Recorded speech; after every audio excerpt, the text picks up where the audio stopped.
Good morning everyone, welcome to civil services study practice set number ये 326 है और ये टेस्ट सीरीज यूपीपीएससी पीसीएस के लिए चल रही है। प्रैक्टिस करेंगे इसमें हम इम्पॉर्टेंट करंट अफेयर्स के प्रश्नों पर। इस टेस्ट सीरीज की प्लेलिस्ट बना रखी है, वहाँ पर आप टेस्ट नंबर 1 से लेकर 326 तक पहुँच सकते हैं। डिस्क्रिप्शन बॉक्स में लिंक है इसका और 20 इंपॉर्टेंट प्रश्न है इसमें करंट अफेयर्स के।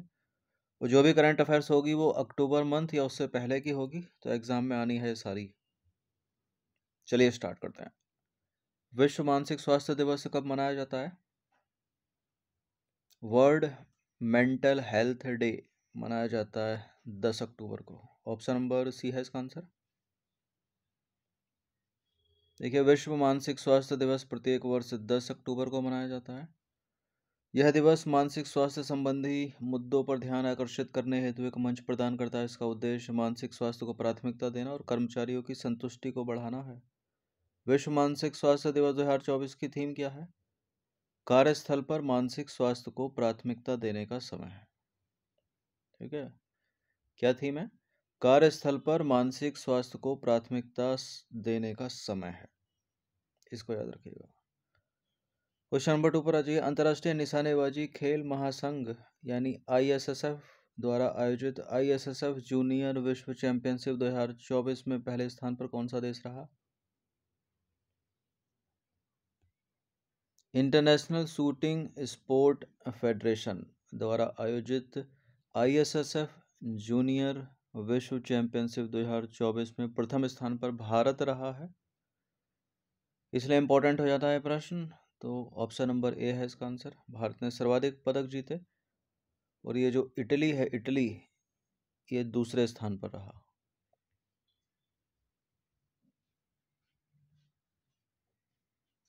देखिए, हाल ही में अंतर्राष्ट्रीय निशानेबाजी खेल महासंघ द्वारा आईएसएसएफ जूनियर विश्व चैंपियनशिप 2024 का आयोजन किया गया और ये आईएसएसएफ जूनियर विश्व चैंपियनशिप का चौथा संस्करण था।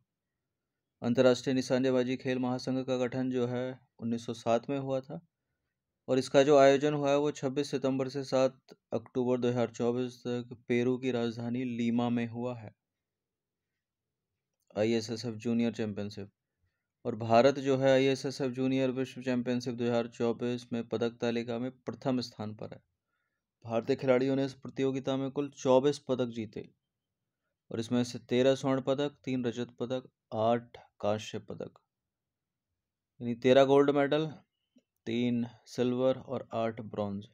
इटली जो है 13 पदक के साथ इस तालिका में दूसरे स्थान पर रहा। क्वेश्चन नंबर 3 पर आ जाइए। हाल ही में किसे ट्यूनीशिया का राष्ट्रपति नियुक्त किया गया है? ट्यूनीशिया के राष्ट्रपति बने हैं case Syed. Option number A है इसका आंसर।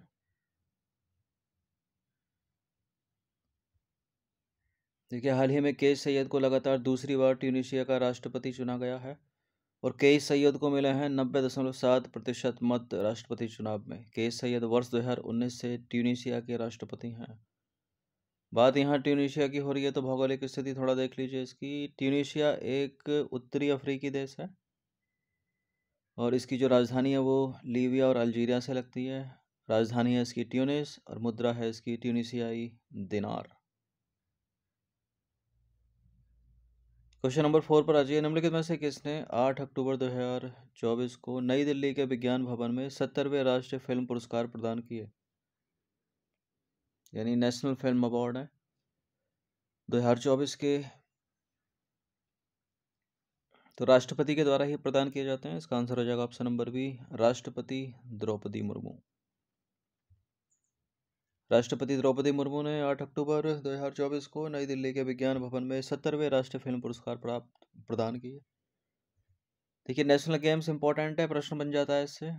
तो इसकी 6-7 कैटेगरी जो इंपॉर्टेंट रहती हैं, जैसे कि बेस्ट डायरेक्टर हो गया, बेस्ट एक्टर कौन है मेल कैटेगरी में, फिर फीमेल कैटेगरी में बेस्ट फिल्म कौन सी है, बेस्ट सिंगर, ठीक है, और म्यूज़िक जो बनाएगा म्यूज़िक कंपोज़र यानी जिसको गीतकार बोलते हैं। अगर कोई हिंदी फिल्म है तो बेस्ट हिंदी फिल्म कौन सी है, इन सबको देखेंगे और एक्सप्लेनेशन में देखेंगे इनको। इन पर अलग से प्रश्न बनाएंगे, ठीक है, ताकि याद रहे उसको।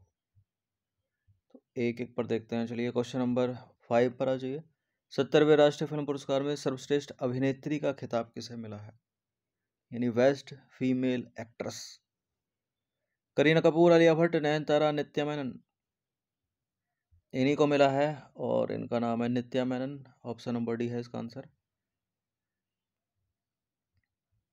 देखिए 70वें राष्ट्रीय फिल्म पुरस्कार में सर्वश्रेष्ठ अभिनेत्री का जो खिताब मिला है वो दो महिलाएं हैं। एक है नित्या मेनन, ठीक है, तमिल फिल्म तिरुचित्रम्बलम के लिए, और गुजराती फिल्म कच्छ एक्सप्रेस के लिए मानसी पारेख को। तो इन दोनों का नाम याद रखिएगा।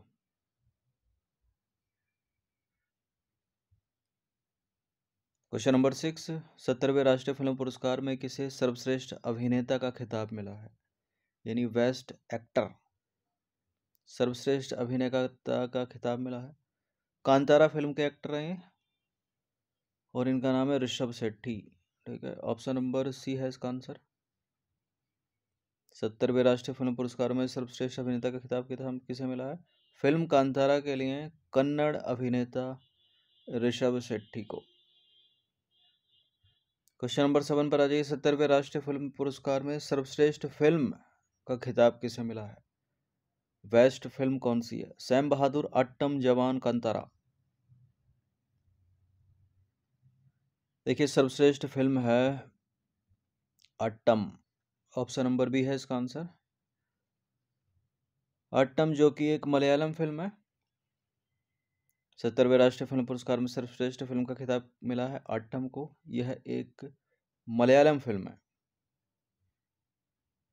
70वें राष्ट्रीय फिल्म पुरस्कार में किसे सर्वश्रेष्ठ हिंदी फिल्म का खिताब मिला है? सर्वश्रेष्ठ हिंदी फिल्म का खिताब डंकी, गुलमोहर, 12th फेल, ब्रह्मास्त्र? गुलमोहर को मिला है, ठीक है। ऑप्शन नंबर बी है इसका आंसर। 70वें राष्ट्रीय फिल्म पुरस्कार में सर्वश्रेष्ठ हिंदी फिल्म का पुरस्कार किसको मिला है? गुलमोहर को। तो वेस्ट फिल्म कौन सी हो गई? अट्टम। और वेस्ट हिंदी फिल्म करके पूछे कैटेगरी देकर तो गुलमोहर। क्वेश्चन नंबर 9 पर आ जाइए। 70वें राष्ट्रीय फिल्म पुरस्कार में सर्वश्रेष्ठ संगीत निर्देशक का खिताब किसे मिला है? ठीक है, यानी गीतकार प्रीतम और AR रहमान को। तो दोनों को ही मिला है, तो डी है इसका आंसर। दोनों नाम डी में है। सर्वश्रेष्ठ संगीत निर्देशक गानों के लिए ब्रह्मास्त्र फिल्म के गानों के लिए संगीतकार हैं प्रीतम को, और सर्वश्रेष्ठ संगीत निर्देशक तमिल फिल्म पोनियन सेल्वन पार्ट 1 के बैकग्राउंड म्यूजिक के लिए मिला है AR रहमान को। तो इन दोनों का नाम याद रखिएगा। क्वेश्चन नंबर 10 है। 70वें राष्ट्रीय फिल्म पुरस्कार में सर्वश्रेष्ठ पुरुष गायक का खिताब किसको मिला है?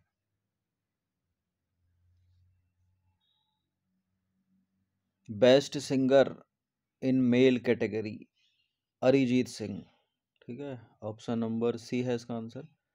ब्रह्मास्त्र के गाने जो सुपरहिट सॉन्ग है केसरिया के लिए।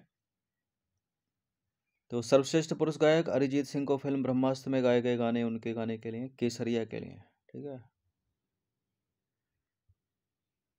क्वेश्चन नंबर 11 पर आ जाइए। 70वें राष्ट्रीय फिल्म पुरस्कार में सर्वश्रेष्ठ फिल्म का पुरस्कार किसे दिया गया? अगर प्रश्न ऐसे पूछ ले तो गुलमोहर को, ब्रह्मास्त्र को, ऊंचाई को, अट्टम को। सर्वश्रेष्ठ फिल्म है इसमें अट्टम, और सर्वश्रेष्ठ हिंदी फिल्म पूछेगा तो गुलमोहर। तो 70वें राष्ट्रीय फिल्म पुरस्कारों में सर्वश्रेष्ठ जो फिल्म है वो है अट्टम, सर्वश्रेष्ठ हिंदी फिल्म है वो है गुलमोहर। हिंदी छूट गया है।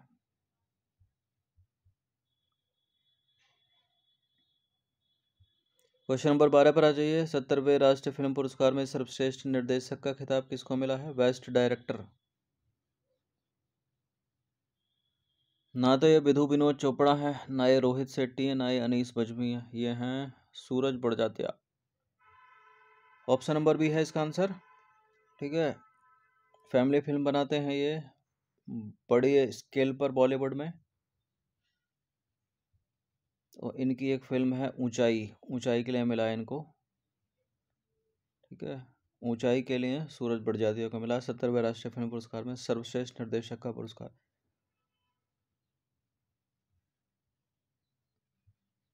क्वेश्चन नंबर 13 पर आ जाइए। मालाबार 2024 नौसैनिक अभ्यास का आयोजन कहाँ किया गया? तो 70वें राष्ट्रीय फिल्म पुरस्कार से जितने भी प्रश्न बनेंगे, ठीक है, उन पर चर्चा हो चुकी है, उसी में से कोई प्रश्न पूछ लिया जाएगा अगर पूछेगा तो एग्जाम में। मालाबार 2024 नौसैनिक अभ्यास का आयोजन कहाँ किया गया?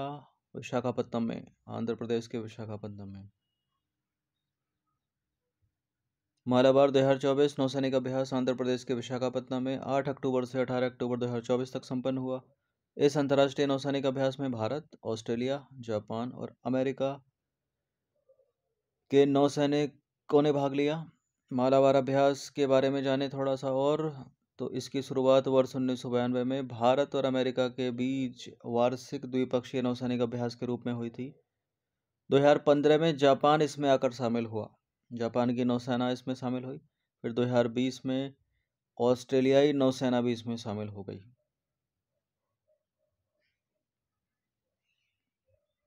इन सभी टेस्ट की फुल टेस्ट सीरीज परचेज कर सकते हैं इस नंबर पर कॉल या व्हाट्सएप करके। क्वेश्चन नंबर 14 पर आ जाइए। निम्नलिखित में से किस देश ने अंतर्राष्ट्रीय ऊर्जा दक्षता हब यानी इंटरनेशनल एनर्जी एफिशिएंसी हब में शामिल होने की मंजूरी प्रदान की है? अभी तक 16 देश इसमें शामिल थे और भारत ने इसमें शामिल होने की मंजूरी दे दी है, तो 17 हो जाएंगे अब। तो इसका आंसर हो जाएगा ऑप्शन नंबर बी, भारत। तो हाल ही में भारत के प्रधानमंत्री नरेंद्र मोदी की अध्यक्षता में कैबिनेट ने भारत को अंतर्राष्ट्रीय ऊर्जा दक्षता हब में शामिल होने की मंजूरी प्रदान की है। अंतर्राष्ट्रीय ऊर्जा दक्षता हब की स्थापना की बात करें तो वर्ष 2020 में ऊर्जा दक्षता सहयोग के लिए अंतर्राष्ट्रीय भागीदारी के रूप में की गई थी इसकी स्थापना। वर्तमान में इसके सदस्य देश 16 हैं और भारत के शामिल होने के बाद हो जाएंगे 17। 16 कौन कौन से हैं? संयुक्त राज्य अमेरिका, यूनाइटेड किंगडम यानी ब्रिटेन, फ्रांस, रूस, कनाडा, चीन, Germany, Japan, Australia, Argentina, Brazil, Denmark, यूरोपीय यूनियन, कोरिया, लग्जमबर्ग और सऊदी अरब, और एक और शामिल हो गया इसमें भारत।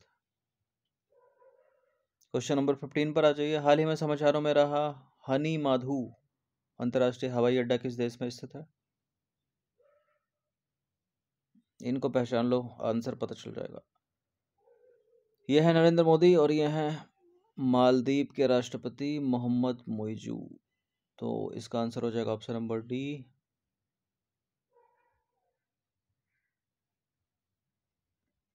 देखिए, भारत के प्रधानमंत्री और मालदीव के राष्ट्रपति मोहम्मद मुइजू ने मालदीव में हनी माधु अंतर्राष्ट्रीय हवाई अड्डे के रनवे का वर्चुअल उद्घाटन किया।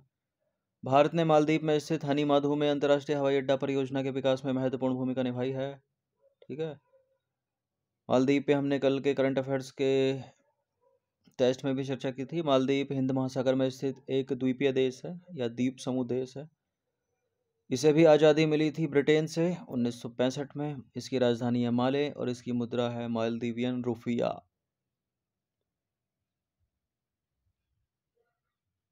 क्वेश्चन नंबर 16 पर आ जाइए। अक्टूबर 2024 में किस राज्य ने निजुत मोइना योजना की शुरुआत की?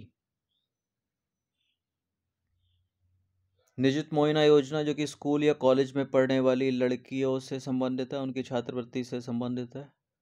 ठीक है, सालाना दिए जाते हैं उनको 800 रुपये, 1000 रुपये, 1250 रुपये। तो यह है असम सरकार की योजना। ऑप्शन नंबर डी है इसका आंसर। देखिए, हाल ही में असम के मुख्यमंत्री ने निजुत मोइना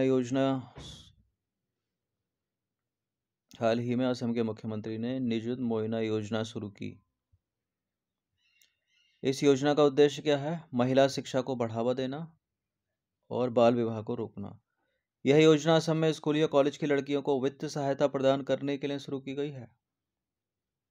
अब इम्पोर्टेंट हो जाता है यहाँ, असम का तो नाम है, उसके बाद थोड़ा ये इम्पोर्टेंट है। इस योजना के तहत उच्चतर माध्यमिक स्तर की पढ़ाई करने वाली सभी लड़कियों को हर महीने 1000 रुपये, डिग्री छात्राओं को मतलब जो ग्रेजुएशन कर रही हैं उनको 1250 रुपये, और जो पोस्ट ग्रेजुएशन कर रही हैं यानी स्नातकोत्तर छात्राओं को हर महीने 2500 रुपये मिलेंगे। ठीक है, इस योजना में निजी कॉलेज में पढ़ने वाली छात्राओं को छोड़कर सभी लड़कियों को शामिल किया गया है। ठीक है, यानी सरकारी स्कूल होना चाहिए, प्राइवेट नहीं।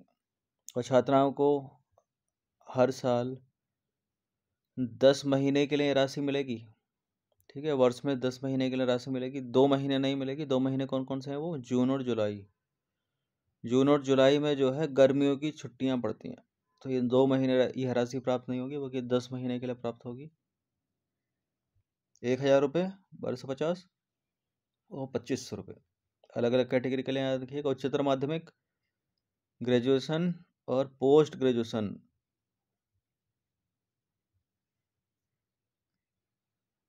नोबेल पुरस्कार कब प्रदान किए जाते हैं? 10 सितंबर, 10 अक्टूबर, 10 दिसंबर, 10 नवंबर।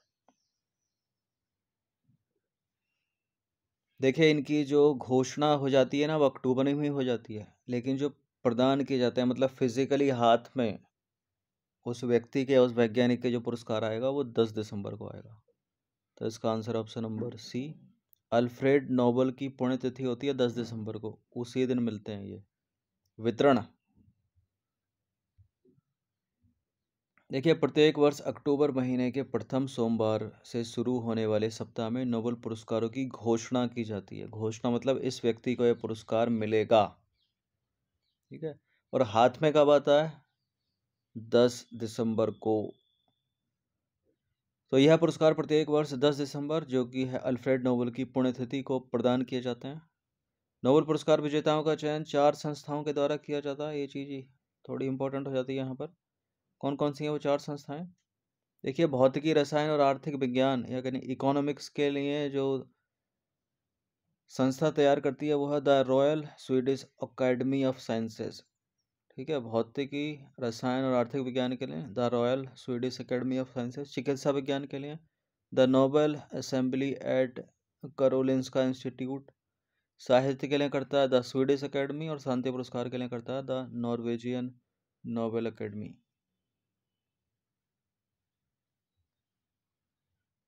यहाँ थोड़ा और इम्पोर्टेंट है, शांति का नोबेल पुरस्कार ओस्लो यानी नॉर्वे में प्रदान किया जाता है, जबकि सभी नोबेल पुरस्कार जो बच गए वो स्टॉकहोम स्वीडन में प्रदान किए जाते हैं।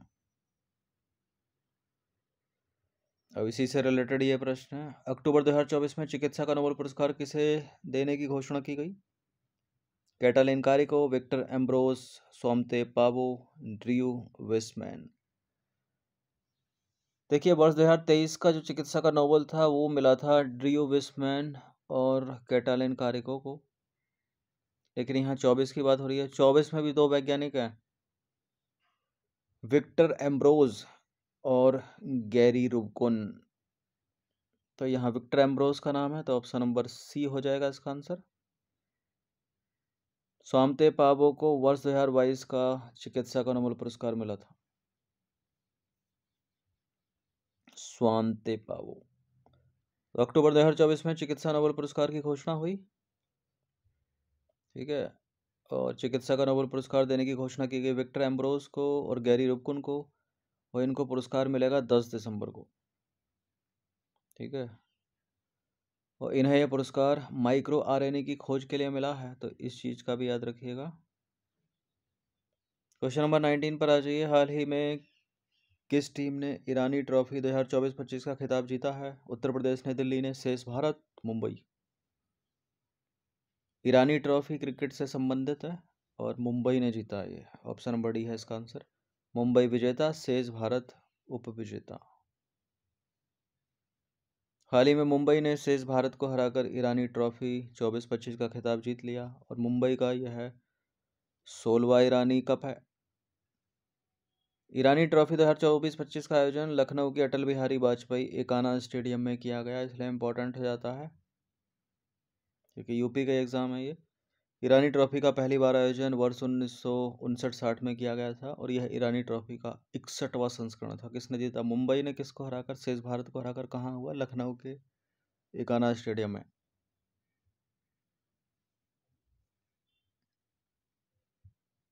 नाइनटीन हो गए। क्वेश्चन नंबर 20 है और अंतिम प्रश्न है। और प्रश्न क्या है? हाल ही में भारत के किस राज्य को एशियाई विकास बैंक ने, यानी एशियन डेवलपमेंट बैंक ने, 162 मिलियन डॉलर का ऋण दिया है? किसको प्राप्त हुआ $162 मिलियन का ऋण? अगर इसको करोड़ में काउंट करें तो 16 करोड़ 20 लाख रुपए हो जाते हैं। हिमाचल प्रदेश को, ठीक है, हिमाचल प्रदेश में पर्यटन का विकास करने के लिए एडीबी ने दिया है। देखिए, हाल ही में एशियाई विकास बैंक ने हिमाचल प्रदेश को $162 मिलियन का ऋण देने की घोषणा की। कितने होते हैं? 16 करोड़ 20 लाख भारतीय रुपए में। इस ऋण से हिमाचल प्रदेश में पर्यटन का विकास किया जाएगा। यह ऋण हिमाचल प्रदेश सरकार की सतत और समावेशी पर्यटन विकास परियोजना को वित्त पोषित करने के लिए दिया गया है। क्या एडीबी सीधे हिमाचल प्रदेश को लोन या किसी भी राज्य को लोन दे सकती है ऐसे? देखिए, ऐसे जब तक सेंट्रल गवर्नमेंट बीच में नहीं आएगी, भारत सरकार बीच में नहीं आएगी, तब तक ऐसे किसी स्टेट को लोन नहीं मिल सकता भारत के। ठीक है, तो केंद्र सरकार की अनुशंसा पर ही राज्य को लोन दिया जाता है। तो 20 प्रश्न थे करंट के, इनकी प्रैक्टिस कर लीजिएगा 1 से 2 बार। धन्यवाद। हर दिन प्रैक्टिस करते रहिएगा। इन सभी टेस्ट का फुल टेस्ट पीडीएफ परचेस कर सकते हैं, वो जो नंबर है उस पर कॉल या व्हाट्सअप करके।